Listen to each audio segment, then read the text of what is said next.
You're listening to the Challenge and Choose Radio Network. Now your host of your show, Chad Butler.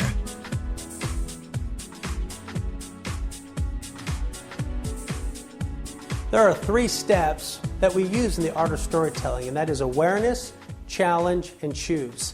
Having awareness of the patterns that we have enable us to take responsibility for those patterns. When we take responsibility for them, it gives us the opportunity to assess what are my behaviors, how am I contributing to this myself. And by taking ownership, it reprograms the mind to see something different. If we're willing to see something different, it gives us the ability to make change. If we don't believe that we can see something different, we're going to be stuck in this pattern for a long time. So being open, being willing to take responsibility is really critical in the awareness phase. Step 2 is the challenge. I like to think of it as holding it and analyzing it. What is it about this story that's true for me? What mindsets do I have around this that's creating my behaviors? And it's really important for us to ask ourselves, is this really true?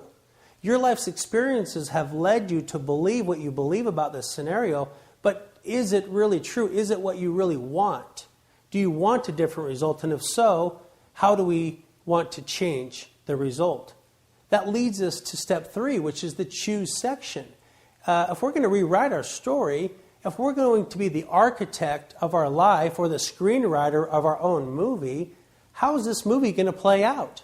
Do you want to live alone and have no money and have life be hard? Is that going to be your story? Or do you want to have a full life? Do you want to have a life of happiness and joy and abundance and gratitude? How do you want your story to play out? This is my flagship program. This is a program that's been in development since I was a psychology student, senior year in college, learning about conditioning, learning about mindsets, learning about beliefs and the impact that they have on our life. When I started into my first career as a financial planner, it was the key ingredient to my success. Understanding stories, understanding where they come from, and understanding the impact that they have in every part of our life. This program is the reason I had the monetary success I've had in my life. It's the reason I've had the success that I've had within my marriage and as a parent. To me and my family, this is the holy grail in life. So I'm passionate about bringing this to you, and I'm passionate of giving you a tool that you can use in your life to smooth out those rough edges and to hopefully create some change and some transformation in your life where you need it. What are stories? Well, everything in life is a story.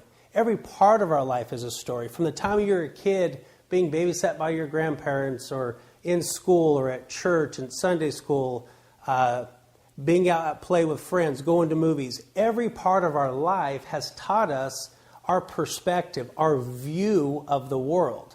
And those are our stories.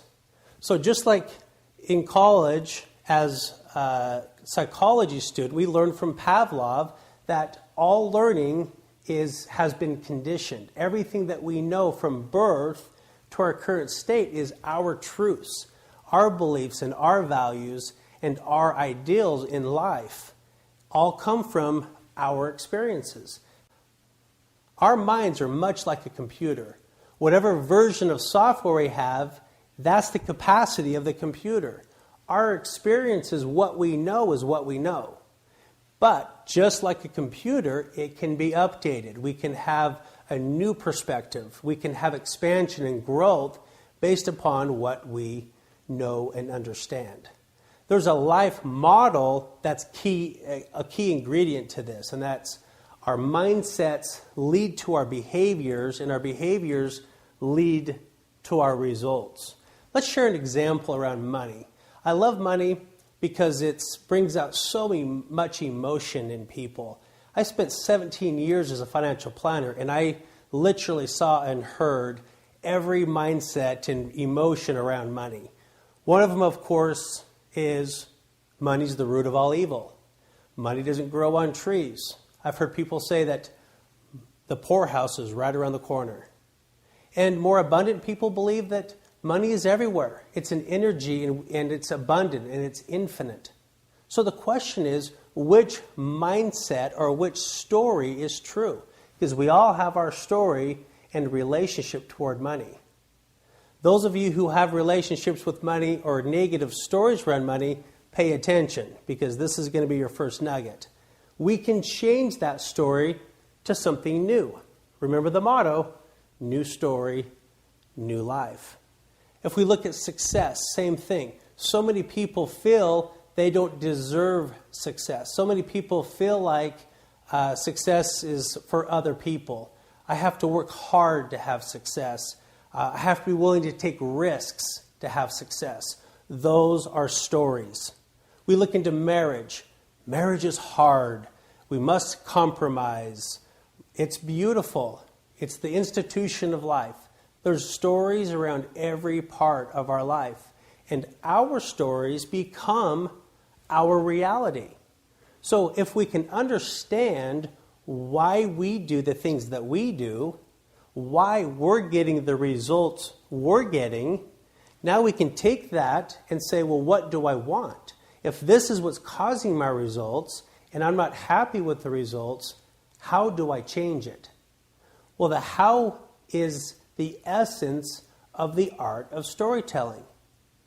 We can have awareness of the patterns we have in life that we no longer want, and we can change those patterns. Too often, people try to change behavior to get new results, and that goes against the life model, which is mindsets, behavior, results. Just changing behaviors around money or marriage or success or whatever the case might be doesn't give us lasting results. They're temporary at best. We must find out what led to the behavior. So the question becomes, how do we really implement the art of storytelling in our life?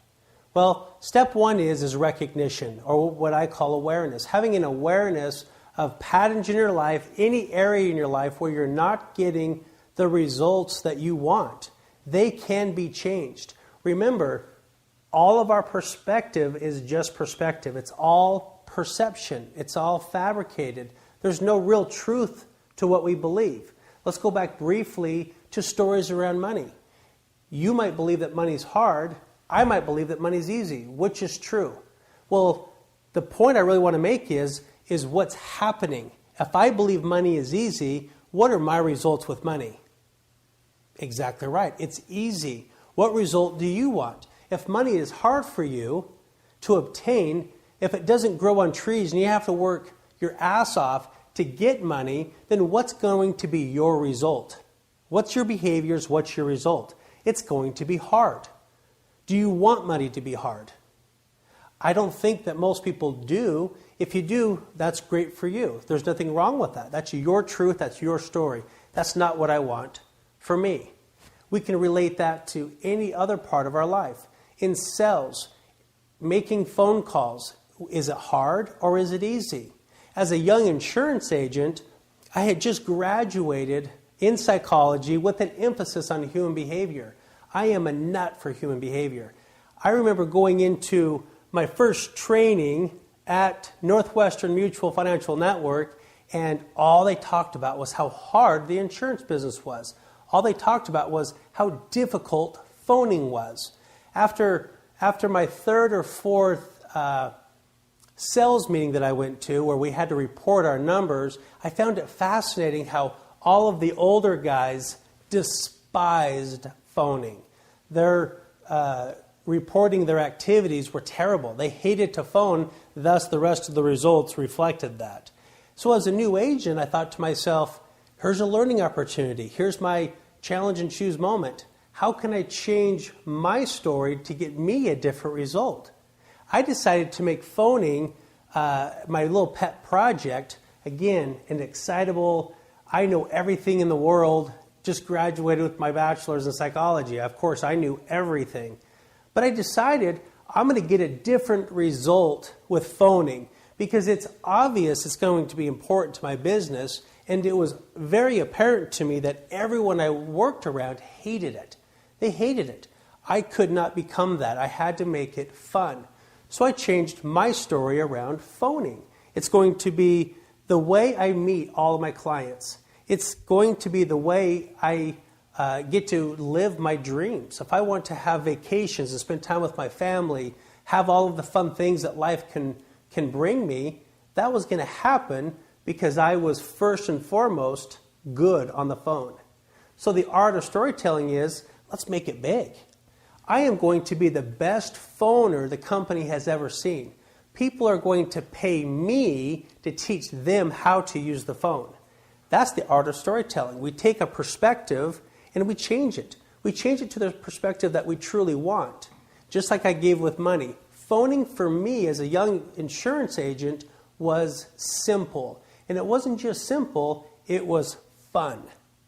Imagine by me turning it into a game, making it an enjoyable process versus a torture process, what do you imagine my results were in my insurance business as a new agent? Well, you're right. I was awesome. I had tons of success. I outperformed my peers, and I attribute all of it to the attitude change I had with phoning. As a matter of fact, I changed that same attitude toward meeting people. I changed my perception around many areas of the sales cycle because it worked for me with phoning. When people would say to me, Chad, what are you doing? I didn't really know how to describe it. It was just me changing my perspective to get a better result or a different result, my desired result. So I was able to make change in my business. I was able to make change within my marriage. I was able to make change with me as a parent. I felt like I found the secret to life, or at least that's what I told myself. This is the art of storytelling.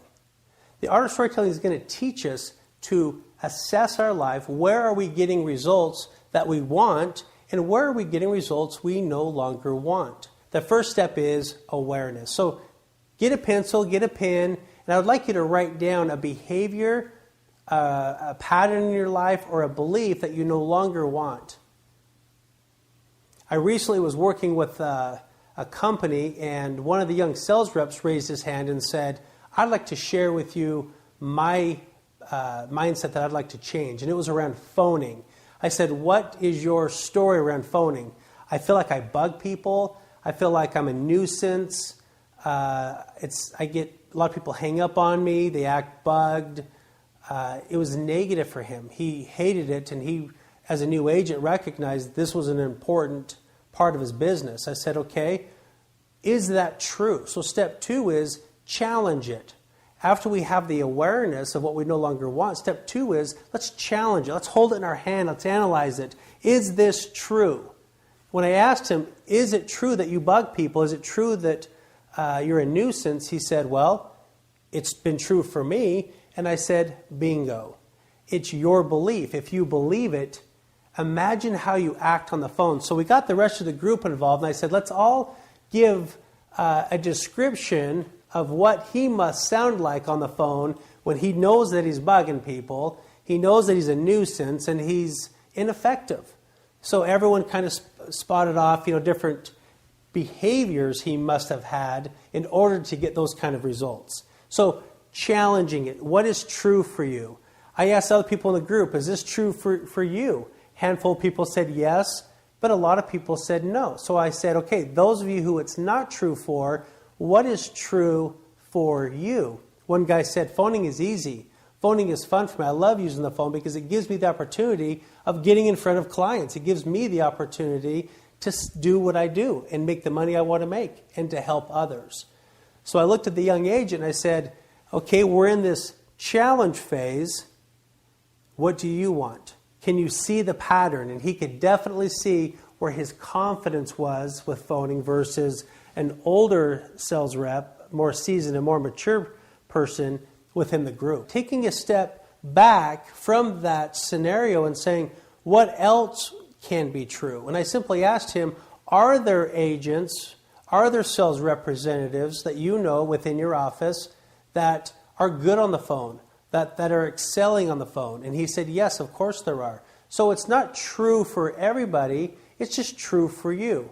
If you were to change your perspective to change the results, what would the perspective be? What would your belief be? What can be an alternative to what you currently believe?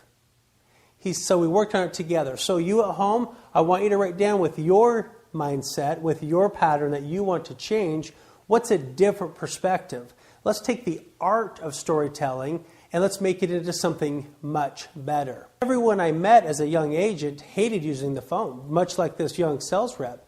I don't think I was very fond of it in the beginning, but I was still pretty new at it.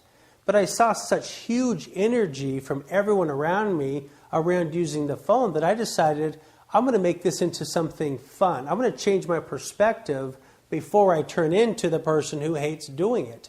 My perspective was, I have big dreams in my business. I want to go far. I want to make a lot of money. I want to see the world. I want to be able to spend time with my family, have all of the toys that money can buy.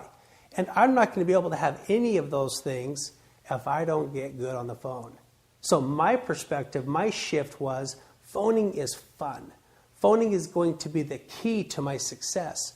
Phoning is going to give me more opportunity than I ever dreamed possible. Imagine those results. Imagine the results I had believing that phoning was fun. As a matter of fact, I remember writing down as a first-year agent, I'm going to be so good on the phone that one day people are going to hire me to teach them how to be effective on the phone themselves. That takes us to the third phase of, okay, let's choose something different. Is it also possible, or is it also true, that you could be very effective on the phone, that people want you to call them because they need what you're selling?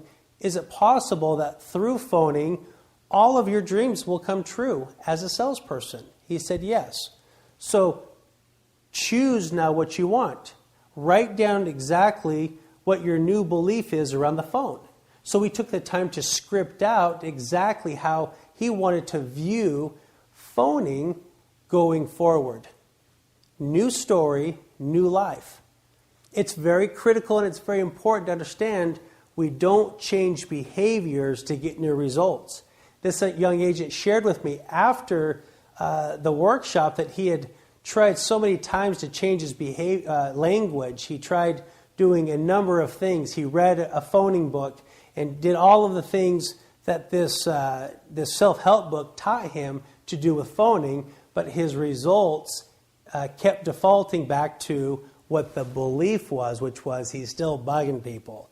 Doesn't matter how effective we are with our language, if our attitude is we're going to be ineffective, that's going to be the result.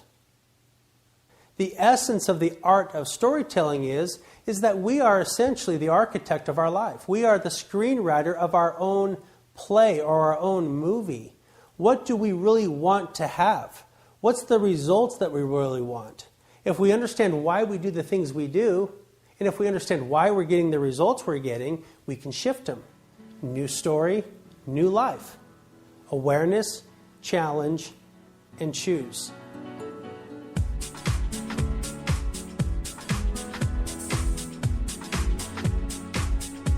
You have just listened to the Challenge and Choose Radio Network. For more information on these topics and the Challenge and Choose programs, please check out www.challengeandchoose.com.